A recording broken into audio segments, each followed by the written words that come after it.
연대기 성경 강좌 초급 제 118강 강의를 시작하겠습니다. 이사야서 40장에서 45장의 내용이 되겠습니다.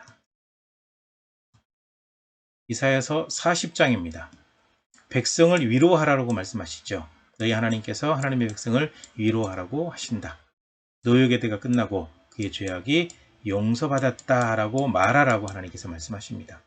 그 다음에 이제 광야에서 외치는 자의 소리에 대한 예언이 나오죠. 외치는 자의 소리여, 너희는 광야에서 여호와의 길을 예비하라. 여호와의 영광이 나타나고 모든 육체가 그것을 함께 보리라. 말하는 자가 묻습니다. 내가 무엇이라고 외치리이까? 풀은 마르고 꽃은 시드나 하나님의 말씀은 영원히 서리라 해라 라는 응답이 있죠. 그리고 유다 성읍들에게 말하기를 너희 하나님을 보라 라고 전하도록 해라. 세례 요한의 예언으로 연결이 되죠. 그 다음에 하나님의 주권과 능력이 나옵니다. 하나님의 능력은 사람이 헤아릴 수 없습니다. 하나님께 모든 열방은 물 한 방울이나 티끌 같다. 하나님의 권능이 너무 크시기 때문에 열방은 아무것도 아니다라는 거죠. 그 다음에 우상은 아무것도 아니다. 우상은 하나님 앞에서 풀과 같은 존재이다. 쓸모없는 존재, 아무것도 아니다. 그렇죠. 그 다음에 새 힘을 주시는 하나님에 대해서 얘기하고 있습니다. 하나님은 의지하는 자에게 새 힘을 주신다. 하나님을 의지해라. 이 말씀이죠. 그 다음에 41장 내용을 보시면 공의롭게 행하시는 분은 하나님 한 분뿐이라는 겁니다. 누가 동방에서 사람을 일깨워 공의로 그를 부르겠는가? 라는 질문이 있죠. 그 대답은 이 일은 누가 행하였느냐? 나 여호와 내가 바로 그다. 그래서 처음부터 모든 일을 이루시는 분은 하나님이시다. 공의로운 하나님이시다 라고 말씀하고 있죠. 그 다음에 택한 백성들을 위로하시는 하나님입니다. 하나님께서 야곱을 선택하시고 아브라함을 친구로 삼으셨다. 하나님께서 도와주시고 오른손으로 붙들어 주신다. 절대 버리지 않고 도와주신다고 약속하셨다. 선택한 백성에게 주신 하나님의 약속이죠. 그 다음에 우상들에게 주시는 경고가 나옵니다. 하나님께서 우상들에게 너네가 신이라는 것을 확실히 증명해라 라고 말씀하셨습니다. 장차 당할 일, 이전 일, 결말, 앞으로 올 일 한번 말해봐라. 우상은 못하죠. 복을 내리든지 재난을 내리든지 한번 해봐라. 아무것도 못해요. 그래서 우상은 아무것도 아니며 그들의 일은 허망하고 그 선택한 자는 가증하다, 부정하다. 우상을 선택한 사람은 결국 부정한 거죠.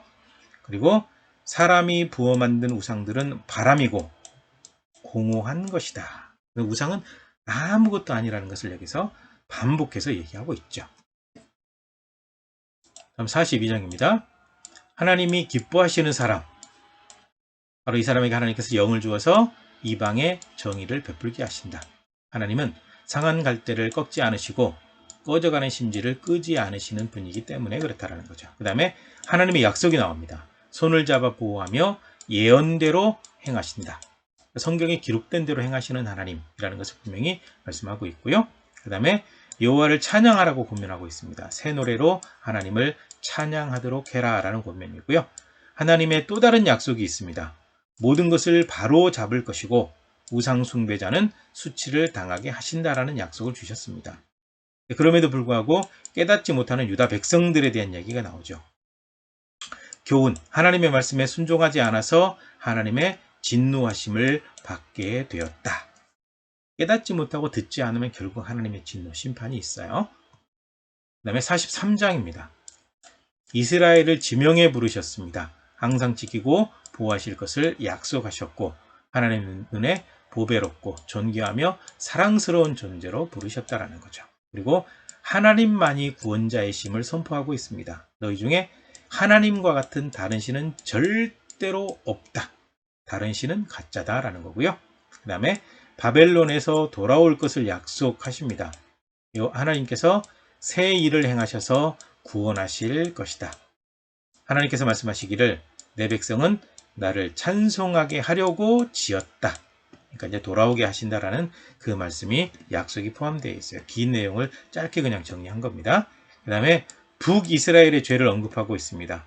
바른 예배를 드리지 않고 하나님을 배반했습니다. 그래서 진멸당하고 비웃음거리가 되게 하셨다. 이때는 북이스라엘은 이미 망했거든요. 그 다음에 44장입니다. 하나님 외에 다른 신은 없다.